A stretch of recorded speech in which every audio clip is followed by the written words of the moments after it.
practicing honesty. Emotions are celebrated and repressed, analyzed and medicated, adored and ignored, but rarely, if ever, are they honored. Carla McLaren. As I mentioned the last week in our focus on honoring reality, these days my husband and I cry daily. We never know when the feelings will come. We can be in the middle of a perfectly normal conversation, doing just fine in the moment, and something triggers the reality of our loss and a new onslaught of tears. A few minutes later, we might be laughing at something one of our young adult kids texts us or that we see on social media. It's the strangest feeling, and sometimes feels like what my friend Joanna calls emotional whiplash. It's hard on a nervous system and a heart, and I'm sure can make our souls weary. I'm guessing some of you might understand this feeling too, where the range of your current emotions is wide and unpredictable. You never know what might emerge, when it might happen, and where you might be in the moment. For some of us, our families, life experiences, and church stories taught us that certain emotions were acceptable while others weren't.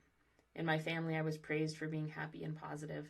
If I expressed any negative emotions, the covert and sometimes overt message was that painful emotions, or those perceived as bad, weren't acceptable, and I learned to separate from my heart and do whatever I could to put on my game face. Another consequence of not developing a repertoire of honest feelings has been sometimes not even knowing what I am actually feeling. Does this sound familiar?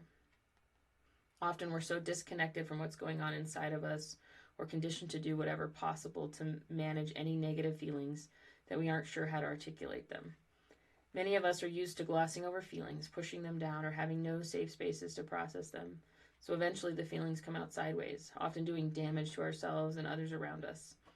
We might either tell ourselves or hear from others, "Why dwell on the past?" Then we try to push aside our or neglect significant feelings from the past that are affecting our present. For others, we've been working hard on how to notice in a healthier way what's going on inside of us and are seeing some of those benefits. Regardless of our own unique circumstances, most of us need continual practice at being honest and sharing what we're really feeling, to ourselves, others, and God too. In the Christmas story, on a surface level, Mary and Joseph are mostly portrayed as near perfect people who don't have any negative feelings attached to their circumstances. They do just what they need to do because an angel told them to. Yet we know they were human beings with real feelings. Fear, shame, confusion, and doubt are all strong possibilities in their unique circumstance. We can find evidence of some of these feelings through a deeper look at Scripture, as well as honestly considering what most humans might feel in their circumstance. Last week, the reflection centered on honoring reality. For the second week of Advent, we're going to engage in practicing honesty. What does this phrase stir up in you? I love the word practice for a lot of reasons. Mostly it's that I don't think we have enough places and spaces to try to live something out in a different way. In a world that's almost automatically defaults to what is most comfortable, it's hard to practice honesty, to own our genuine and often uncomfortable emotions, to articulate and express them, to own our truth. When Christmas feels blue and our hearts and souls are weary, engaging with our emotions can sometimes feel like too much work.